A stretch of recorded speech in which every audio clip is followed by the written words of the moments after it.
네.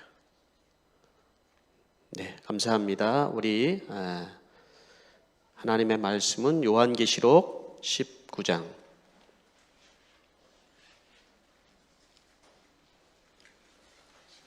요한계시록 19장 17절부터 21절까지 말씀입니다.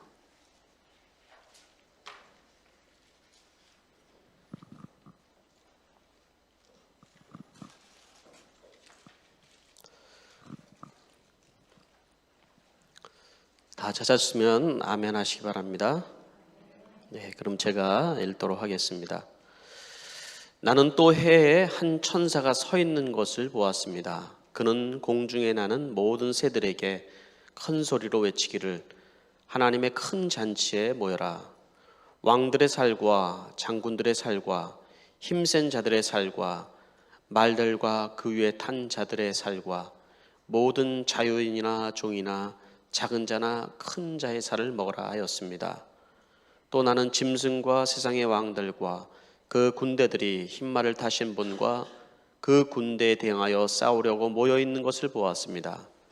그러나 그 짐승은 붙잡혔고 또 그 앞에서 기이한 일을 행하던 그 거짓 예언자도 그와 함께 붙잡혔습니다. 그는 짐승의 표를 받은 자들과 그 짐승 우상에게 절하는 자들을 이런 기이한 일로 미혹시킨 자입니다. 그들은 산채로 유황이 타오르는 불바다로 던져졌습니다. 그리고 남은 자들은 말 타신 분의 입에서 나오는 칼에 맞아 죽었고 모든 새가 그의 살점을 배부르게 먹었습니다. 아멘. 아멘. 잠시 기도하겠습니다. 할렐루야. 하나님 아버지, 이 시간에 일부 예배에 참여한 우리 하나님의 사랑하는 우리 성도님들을 축복하시고 은혜 내려 주시옵소서. 예배를 통하여서 하나님을 만나며 주의 음성 듣는 시간이 되게 주실 줄 믿습니다. 요한계시록의 말씀을 들으면서 이 시대에 정말 주님께서 우리에게 말씀하시고 성도들을 깨우시는 그 말씀에 우리가 귀 기울이게 하시고 주님 다시 오실 그날을 우리가 예비하는 자의 삶을 살게 해 주시옵소서. 아버지 하나님, 여러 가지 삶의 어려움이나 또 질병이나 또 문제들을 가지고 기도하는 성도들의 마음을 주님께서 헤아려 주시고 또 만나 주시고 말씀 가운데 답을 찾도록 주여 도와주시옵소서. 예수님의 이름으로 기도하옵나이다. 아멘. 네, 오늘 저는 요한계시록 19장 네 번째 시간이죠. 악의 종말이라는 말씀을 가지고 같이 은혜를 나누려고 합니다. 자, 요한계시록을 계속 제가 작년부터 해오고 있는데 여러분들에게 은혜가 되고 있습니까? 절반만 대답을 하신대요. 아마 우리 처음 이제 신앙생활 하시는 분들은 이게 무슨 소린가 생전 처음 듣는 막 단어들도 나오고 그래서 어려움이 있을 거라고 생각하지만요, 저는 성경 중에 가장 쉬운 게 그래도 요한계시라고 생각을 합니다. 여러분 이제 요한계시록을 제 강의를 듣고 성경을 읽기 시작하면 참 쉬운 책이다. 왜냐하면 요한계시록은 그림 언어를 이렇게 말로 풀어서 조금 어려운 것 같지만 아주 선명하게 우리에게 얘기해 주는 스토리가 있습니다. 그렇기 때문에 여러분들 아주 쉬운 거라고, 그러니까 너무 어렵다고 자꾸 얘기를 해놓은 거예요, 여태까지. 그죠? 근데 여러분들이 들으시면서 너무 어렵습니까? 그러지 않죠? 그런데 이제 어려운 것은 느껴지는 건 뭐냐면 침신대 총장님이신 김선배 목사님이 칼럼에 이런 글을 썼더라고요. 요한계시록에 대해서. 요한계시록은 한 폭의 동양화 이게 화 같다. 동양화 하면은 뭐 떠올라요? 그 산 있죠, 산. 이렇게 하나만 이렇게 산이 있는 게 아니라 여러 산들이 앞뒤로 막 이렇게 돼 있잖아요. 봉우리들이 있고. 그런 산들 이런 가운데 이렇게 뭐 시간 순서별로 했으면 더 쉽게 느껴졌을 텐데 그게 아니라 각 산들을 통하여서 하나님의 구원과 하나님의 심판, 다시 오신 예수 그리스도를 우리에게 설명을 해주고 있다라는 거예요. 그렇죠? 그래서 그 흐름을 여러분 잘 우리가 보고 그러면 우리에게 큰 은혜가 사실 될 수 있습니다. 저는 부탁을 드리기를 이 요한계시록이 맞춰지기 전에도 마찬가지지만 한번 계속 여러분 읽어보시기 바랍니다. 읽고 이 시대 주님의 마음을 여러분들이 다시 한번 붙드는 여러분들이 꼭 되시기를 바랍니다. 오늘 이 말씀을 통해서 저는 여러분들에게 먼저 이런 질문을 한번 드려보고 싶습니다. 우리 인류의 최후의 종말은 어떻게 올까? 이런 말들을 우리는 세상 사람들로부터 많이 듣습니다. 우리가 별로 생각은 하진 않지만 여러 다양한 방법으로 인류의 최후의 종말이 올 것이다, 그런 얘기를 많이 하지 않습니까? 그렇죠? 근데 기독교인이 바라보는 세상의 종말, 세상 사람들이 바라보는 그 종말에 대한 의미는 좀 많이 다릅니다. 어쨌든지 간에 여러분, 세상의 종말이 오든 또 여러분 개인의 종말이 오든 이 종말이라는 것은 우리에게 다가오고 있다는 거예요. 그렇기 때문에 우리는 종말을, 마지막을 준비하는 인생이 참 지혜로운 인생이다. 끝이 없는 것처럼 살아가는 것보다도 마지막을 잘 준비하면서 살아가는 인생. 이 요한계시록은 인류 역사의 종말을 향해 가고 있음을 우리에게 얘기해 주고 있어요. 그래서 아주 선명하게 그 마지막이 어떠한지를 우리에게 얘기를 해주고 있는 것입니다. 유진 피터슨 목사님이라는 분은 이 요한계시록에서 우리가 7종류의 재앙 시리즈를 계속 들었었죠. 이 재앙 시리즈를 다른 관점으로 해석을 좀 하고 있습니다. 바로 그것은 죄와 악이 만들어 놓은 결과이다. 그래서 재앙 시리즈에 나오는 그런 모든 전쟁과 흉년과 질병과 살인과 사고와 죽음과 이런 내용들, 이런 것은 바로 우리 역사 가운데 현존하는 악들의 결과들아, 죄악의 결과들이다, 이렇게 얘기했습니다. 정치적인 악, 사회적인 악, 생태학적인 악, 생물학적인 악, 개인 영역의 악들이 이 세상에 펼쳐져 있다, 이렇게 얘기를 했습니다. 그래서 한마디로 이 역사 가운데 우리는 악을 우리가 체험하면서 우리가 살아가고 있다는 것입니다. 이 요한계시록에서는 이 악을 우리에게 설명하면서도 또 반대로는 바로 요한은 우리에게 흰옷 입은 무리들을 소개하죠. 그건 누구예요? 성도들을 가리키고 있습니다. 흰옷 입은 표현이라고 해서 성도들을 표현하고 있습니다. 그들은 바로 인침받은 자들이다. 인침받은 자들. 그들은 이 세상의 악과 죄악 속에서 신음하는 자들인 것. 그러나 그 가운데서 예배하며 노래하는 자들이에요. 광야에서 노래를 하고 환난 가운데서 노래하고 한밤중에 눈물로 노래하며 밤낮 그분을 섬기며 예배하고 노래하는 자들이다. 네? 그러면 왜 하나님께서는 이런 악을 빨리 소멸시키시지 왜 악을 이 땅 가운데 내버려 두시는가? 이러한 악에 대한 이야기들이 이 요한계시록에 있으면서 하나님의 말씀 때문에 죽음을 당한 영혼들의 부르짖는 소리가 나오죠. 주님, 언제까지입니까? 언제까지입니까? 땅에 있는 자들을 심판하셔서 우리의 원한을 풀어주십시오 라고 이렇게 외치는 소리가 들려납니다. 그때 주님의 답은 뭐라고 그랬습니까? 기다려라. 이게 주님의 답이었어요. 왜일까요? 왜 주님께서는 우리에게 기다리라고 말씀하셨습니까? 하나님은 인간들에게 자유의지를 주셨고 하나님은 죄악 가운데 있는 이 세상에 있는 영혼들을 향해서 오래 참고 기다리신다. 오래 참고 기다리신다. 오래 참고 기다리시지만 영원히 참고 기다린다고 얘기하지는 않았습니다. 분명한 것은 그 끝이 마지막에 온다는 것을 우린 요한계시록을 통해서 우리가 배울 수 있어야 됩니다. 한 영혼이라도 더 주님 앞에 돌아오기를 바라시는 하나님의 마음이 요한계시록에는 담겨져 있는 것입니다. 그런데 인간들은 어떻게 합니까? 계속해서 죄를 쌓고 쌓아서 하늘 꼭대기까지 쌓았다. 그것을 바벨론 성이라고 표현을 했습니다. 바벨론 성. 죄악된 세상. 반대로 성도들은 기도를 쌓습니다. 죄를 쌓는 것이 아니라. 하나님 앞에 신음하면서 고통하면서 기도를 하나님 앞에 쌓아갑니다. 어떤 기도는 응답된 것이 있지만 어떤 기도는 응답이 안 된 것들도 있지만 성도들은 여러분 하나님을 예배하면서 기도를 쌓아가는 자들이라는 것입니다. 잠들어 있는 성도들을 향해서는 하나님께서는 내 백성아 그 도시에서 떠나가라 라고 하나님께서 흔들어 깨우시기도 하셨습니다. 그리고 우리는 마지막 나팔이 불려질 때 성도들은 이 마지막 나팔 소리와 함께 영광 가운데 우리 공중에서 재림하신 주님을 만나게 된다. 그래서 그 혼인잔치에 들어간다라는 얘기를 들었습니다. 이 이야기는 마태복음의 24장에서 예수님께서도 말씀하셨습니다. 인자가 큰 권능과 영광 가운데 싸워 하늘에 구름을 타고 오는 것을 볼 것인데 그들은 천사들의 큰 나팔 소리와 함께 하늘에서 이끝까지 사방에서 선택한 자들을 모으는 것을 보게 될 것이다 라고 주님께서 말씀하셨습니다.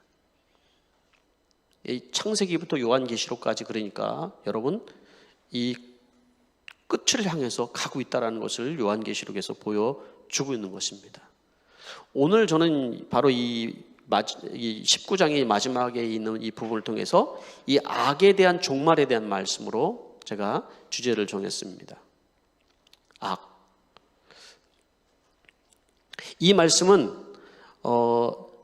대접재앙 그 뒤에 아마겟돈 전쟁에 관계된 말씀이기도 합니다.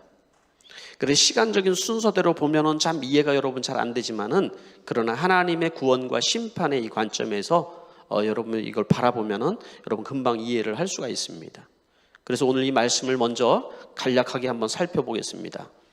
첫 번째는 새들의 큰 잔치입니다. 17절, 18절 말씀을 제가 보면 나는 또 해에 한 천사가 서 있는 것을 보았습니다. 그는 공중에 나는 모든 새들에게 큰 소리로 외치기를 하나님의 큰 잔치에 모여라. 왕들의 살과 장군들의 살과 힘센 자들의 살과 말들과 그 위에 탄 자들의 살과 모든 자유인이나 종이나 작은 자나 큰 자나 살을 먹어라 그랬습니다. 해에 한 천사가 서 있는 걸 보았다. 해. 왜 해에 한 천사가 서 있다고 표현했을까요? 해? 밝게 보여주기 위해서 여러 가지 의미가 있지만은 해에 한 천사가 서 있다라는 것은 어두운 세상 속에서 있는 이 세상을 비춘다라는 그 의미가 있습니다. 바로 하나님의 선으로 심판한다는 그런 의미가 있는 것이죠. 어둠을 밝히는 겁니다. 이 세상 가운데서는 아직 드러나지 않는 악들이 너무나도 많이 있는 것입니다, 여러분. 사람들의 마음속에 또 구석구석 정말 드러나지 않는 모든 죄악들과 악들이 많이 있다는 것입니다. 그러나 하나님의 심판 때는 모든 것들이 다 드러나게 된다는 거예요. 모든 것이 다 하나님이 환하게 밝히 다 드러내실 것이다 라는 표현으로 여러분 이해하면 되는 거예요. 새들에게 큰 소리로 하나님의 큰 잔치라 모여라 라고 얘기했을 때 이 잔치는 우리가 어린 양의 혼인잔치하고는 반대되는 그런 잔치죠. 그러니까 두 가지의 잔치가 있는 거예요. 어린 양의 혼인잔치가 있지만 새들의 잔치가 있는 거예요. 이건 심판의 잔치로 표현이 되고 있는 것이죠. 그 새들의 잔치 가운데 와서 이 죽은 자들의 시체를 먹으라라는 얘기입니다. 그것은 심판이 얼마나 비참한 것인지를 우리에게 얘기를 해주고 있는 것이거든요. 예수님도 마태복음 24장에 제가 마태복음 24장을 자꾸 얘기하는 얘기는 예수님께서 공생의 기간 동안에 말씀하신 요한계시록과 같은 말씀이 마태복음 24장이에요. 동일한 선상이 있다는 거예요. 똑같이. 죽음이 있는 곳에 독수리가 모여들 것이다 라고 말씀을 예수님도 하셨습니다. 그러니까 고대로부터 여러분 죽은 사람의 시체가 새들의 밥이 됐다라는 것은 그건 가장 저주스러운 죽음이고 비참한 죽음을 얘기를 하는 거예요. 그렇죠? 어떤 사람도 죽어서 여러분 죽은 뒤에는 그냥 내가 죽었으니까 그냥 시체는 뭐 어떻게 되든지 상관없어 그런 사람은 아무도 없습니다. 더군다나 새들에게 밥이 된다. 그것은 굉장히 비참하고 정말로 저주스러운 죽음이라고 생각하는 거예요. 그러나 그런 죽음을 맞이하게 될 것이다 라는 것을 얘기를 해주고 있는 것이죠. 19절 말씀에는 또 나는 짐승과 세상의 왕들과 그 군대들이 흰 말을 탄 분과 그 군대에 대항하여 싸우려고 모여 있는 것을 보았다. 예, 싸우려고 모여 있는 것을 보았다 그랬죠. 흰 말을 타신 분과 짐승과 세상의 왕들이, 그러니까 대접재앙으로 여전히 죽지 않고 남은 자들이 아마겟돈 전쟁을 일으키는데, 그래서 하나님과 대항하기 위해서 싸우는데, 그것이 16장에 나오는 얘기죠. 하나님의 큰 날에 이를 전쟁을 대비하게 하여 왕들을 모았다라고 얘기가 나오고 있죠. 그 전쟁을 일으키는 거예요. 악의 전쟁, 어떤 육신의 전쟁이 아니라 영적인 전쟁이고 하나님을 대항하는 전쟁이고, 그러나 이 전쟁을 하기 위해서 모으지만은 전쟁이 이루어졌다 이런 얘기는 없습니다. 왜? 전쟁이 되지를 않는 것이죠. 하나님을 대적하기 위해서 모였지만은, 그러나 그것은 싸움이 되지 않고 바로 싸움의 내용이 나오는 것이 아니라 심판의 내용으로 넘어가는 것이죠. 20절, 그래서 21절 말씀에 그러나 그 짐승은 어떻게 했다고요? 붙잡혀 버렸다는 거예요. 바로. 그 앞에서 기이한 일을 행하던 그 거짓 선자도 그와 함께 붙잡혔고, 그의 짐승에 포든 자들도 붙잡혔고, 짐승의 우상에게 절하는 자들도 이러한 기이한 일로 미혹시킨 자들도 붙잡혔고, 그 둘은 다 산채로 유황이 타오르는 불바다로 던져졌습니다. 그리고 남은 자들은 말 타신 분의 입에서 나오는 칼에 맞아 죽었고, 모든 새가 그들의 살점을 배부르게 먹었습니다. 그랬습니다. 이 전쟁을, 하나님을 대적했던 사람들을 누구라고 그랬어요? 짐승들과 용이 권세를 줬던, 세상의 권력을 잡은 자들, 하나님을 대적하기 위해서 권세를 잡은 자들, 거짓 예언자들, 성도들을 미혹하고 세상 사람들을 미혹하는 자들, 또 짐승의 표를 받은 자들, 그러한 세상의 권세와 하나님을 대적하는 것에 따라서 살기 위해서 짐승의 표를 받은 자들, 그리고 그 짐승의 우상에 절하는 자들, 그리고 미혹시킨 자들이다, 이렇게 얘기를 해주고 있는 것입니다. 그들은 이런 악한 세력은 어떤 종말을 맞이한다고 얘기를 했습니까? 산채로 유황이 타오르는 불못에 던져진다, 이렇게 표현을 했습니다. 유황이 타오르는 불못이라는 것은 이제 요한계시록에서 계속 이제 표현되는 지옥에 대한 그런 표현입니다. 그죠? 왜 유황이 타오르는 불못이라고 그랬을까요, 여러분? 그만큼 이 멸망당한 그들의 고통과 그들의 참혹함이 얼마나 강렬하고 끝없고 영원한지를 얘기를 해주는 거예요. 끝없이 영원한 그러한 멸망 가운데 던져지게 될 것을 얘기를 해주고 있는 것이죠. 그리고 다음 주에 우리가 보게 되겠지만, 바로 이 짐승들과 거짓 예언자들과 짐승의 표를 받은 자들을 뒤에서 조종하던 바로 사단 마귀, 그도 붙잡혔다라는 얘기가 나오죠. 20장에. 그래서 20장에 그는 그 곧 악마요 사단인 그 옛뱀을 붙잡아 결박하여 아비소스에 던지고 닫은 다음에 그 위에 봉인을 하여 1000년 동안 가두어 두고, 이렇게 얘기를 하고 있습니다. 거기에서 밤낮으로 고통을 할 것이다.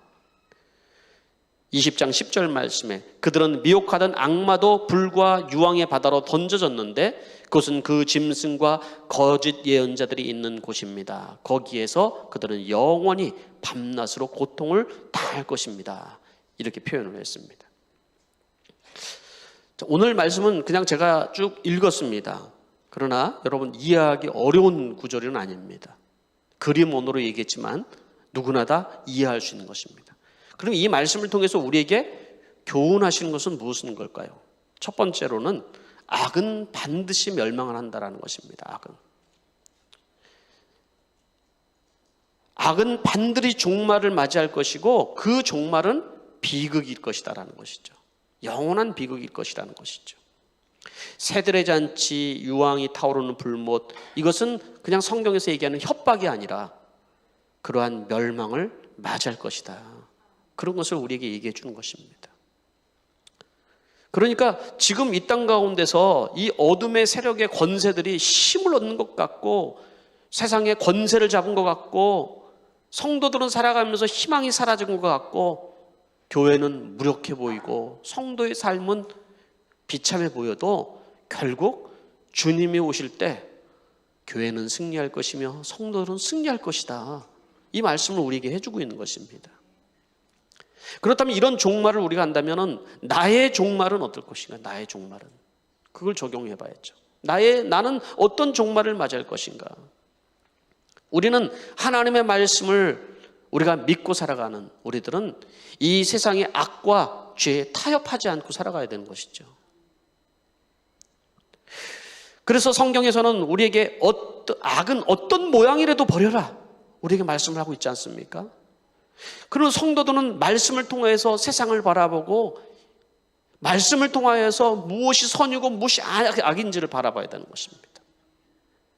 이 땅에 종말이 오고 내 개인의 종말이 오기 전에 우리는 내 안에 있는 악과 죄가 사실 먼저 소멸이 돼야 되는 거예요. 뭘 통해서? 말씀을 통해서.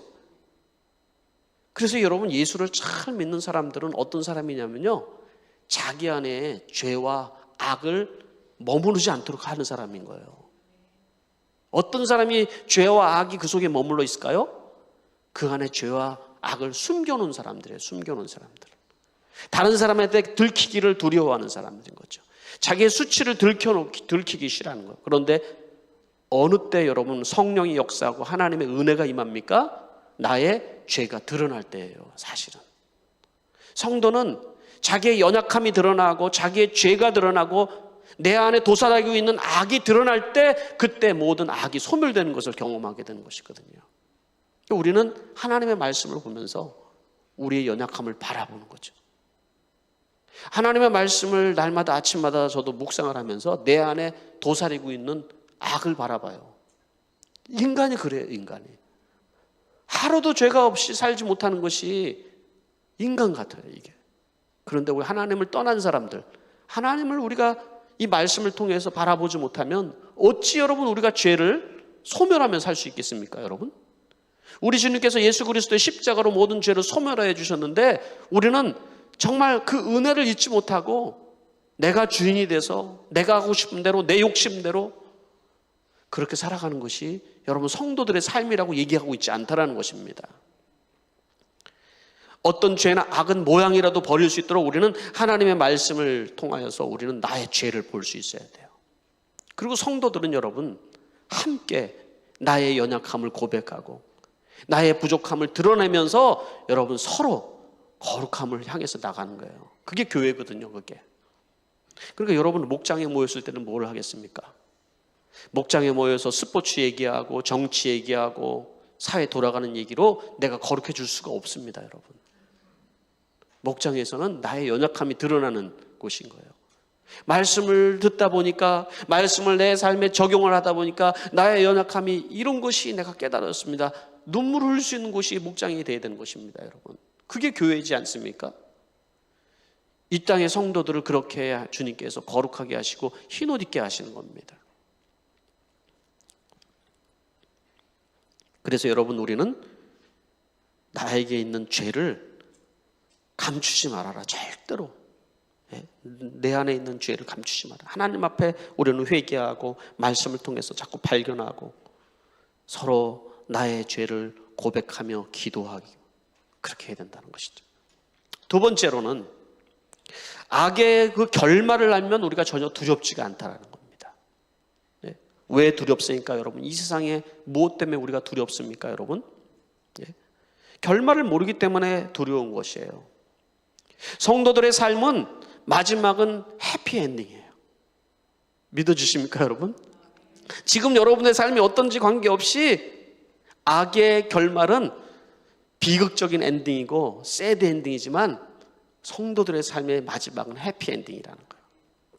드라마를 봐도 영화를 봐도 뭐가 좋나요? 해피엔딩이 좋죠. 괜히 이렇게 새드런 어떤 스토리, 그리고 맨 마지막도 비참하게 막 주인공이 죽는다 막 이러면은 이게 찝찝하잖아요, 그죠? 그래서 가끔 그런 얘기가 이제 신문에 나오잖아요. 아주 유명한 드라마가 진행이 되면 그 드라마의 그 내용은 주인공이 죽는 거예요, 이렇게. 그러면 그 이제 청취자들이 뭐라고 그런 거예요? 시청자들이 항의를 하죠. 죽이지 마라. 왜 죽이냐? 재밌게 잘 보고 있는데. 처음에 그런 거? 그렇잖아요. 그래가지고 막 그런 내용이 이제 해서 이 드라마를 만드는 사람이 주인공이 죽지 않는 거로 뭐 바뀌었다. 뭐 이런 얘기도 가끔 듣습니다. 그러니까 우리는 드라마를 봐도 영화를 봐도 무슨 소설을 봐도 해피엔딩을 좋아해요. 해피엔딩. 그래야지 뭔가 야, 참 재밌었다 이런 얘기를 하는데 그러지 않으면 찝찝하단 말이에요. 그런데 여러분, 우리 개인의 인생을 봤을 때 여러분, 내 인생의 마지막도 해피엔딩이 돼야 되는데 내 인생은 어떻게 되든지 말든지 드라마는 어떻게 해서든지 해피엔딩이 원하는데 내 인생은 새드가 되든 해피가 되든 관계없다. 이런 것이 참 미련한 인생이지 않습니까? 그냥 오늘 하루를 살아가는 거야. 그래서 여러분, 우리가 우리 인생이 정말로 해피엔딩이라는 것이 여러분 믿어지고 예수 그리스도로 인하여서 우리가 정말 복받은 인생이라는 것이 믿어지고 그러면 드라마도 보면 여러분 그 마지막이 야 이거 해피엔딩이야 이 영화는 이 드라마는 해피엔딩이야 라는 거 느껴지면 그 안에 일어나는 모든 이런 사건이나 사고나 어려움이나 그리고 위기나 이런 것들이 어떻게 느껴집니까? 익사이트하게 느껴지죠. 도리어 재미를 더하는 거죠. 그것이. 예? 반드시 악은 끝날 거다라는 그런 기대감이 있고 어떻게 해서든 주인공은 안 죽을 것이라는 것이 기대가 있으니까 여러분 그것이 두려움이나 그런 염려가 되지는 않습니다. 우리 인생도 마찬가지인 거예요. 여러분 우리 인생도 마지막에 우리에게 해피엔딩이라면 성도들의 삶은 이 땅 가운데 어떻게 보면 악에게 지는 것 같고 여러분 늘 넘어지는 것 같고 그리고 당하는 것 같지만 그러나 우리 끝을 알면 우리는 넉넉히 승리할 수 있다는 것입니다. 그게 성도들의 인생이라는 것입니다. 왜 이 땅에서 여러분 우리는 타협하면서 살아갑니까? 여러분 그 끝을 모르면서 살기 때문에 타협하는 거예요. 그 믿음이 없기 때문에 타협이 이루어지는 겁니다. 그래서 성도들은 언제든지 내가 구원받은 하나님의 자녀이며 주님의 거룩한 신부이며 하나님 나라의 시민인 것을 내가 고백하고 살아가야 되는 것입니다. 그러면 어떤 일이 내 안에 닥쳐도 그 인생은 전혀 두려운 인생이 아닙니다. 마지막 세 번째는 결말을 알면 해야 될 사명이 우리에게 보이는 것입니다. 결말을 알면 사명이 보이는 거예요. 결말을 아는 인생은 방황할 여절이 없죠. 마태복음 20장에 보면은 포도원의 품꾼 이야기가 나옵니다. 포도원 주인이 일꾼들을 부르는 내용인데요. 일손이 너무 부족한 거예요. 그래서 아침 일찍 밖에 나가 보니까는 아침 일찍 빈둥거리는 사람이 있어요. 그래서 이 성경에 있는 표현대로라면은 아침 이제 9시에 사람을 데리고 와서 일을 시킵니다. 또 일꾼이 필요해요. 그래서 또 밖에 나갔더니 사람들이 있어요. 그래서 사람들 데리고 옵니다. 12시에 온 사람이 있고 또 3시에 온 사람이 있습니다. 그래서 이제 6시면은 이제 일을 마감을 해야 되는데 주인이 밖에 나가서 5시에 사람을 하나 데리고 왔어요. 또 5시에. 그러니까 포도원 일꾼이 9시에 온 사람, 12시에 온 사람, 3시에 온 사람, 5시에 온 사람이 있는 거예요. 6시에 마감인데 이거는 유대인의 시간으로 얘기하는 것이 5시에 왔다라는 그 얘기는 우리 시간으로는 11시에 왔다는 거예요. 저녁 11시에 왔다는 얘기죠. 그리고 일손이 부족하니까 열심히 일을 해라 하고 이렇게 말씀을 했다라는 것이죠. 이 말씀이 원래 우리에게 얘기해 주는 것은 구원이라는 건 하나님의 은혜로 받는 것이다 라는 걸 얘기해 주는 거예요.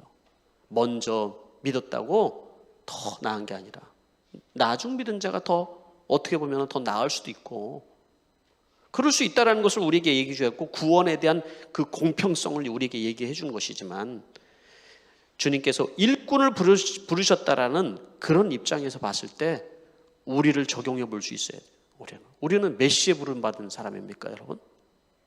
시대적으로 봤을 때는 우리는 5시에 부름받은 사람들이에요. 우리는 마지막 마지막 종말에 우리는 부름을 받은 사람들이라는 거죠. 마지막 끝자락에. 예? 그렇게 부름받은 이방인들이다라는 거예요. 사실은. 여러분의 개인적인 시간으로 봤을 때 여러분 몇 시에 부름받은 사람일까요? 여러분 몇 시에 부름받으셨어요?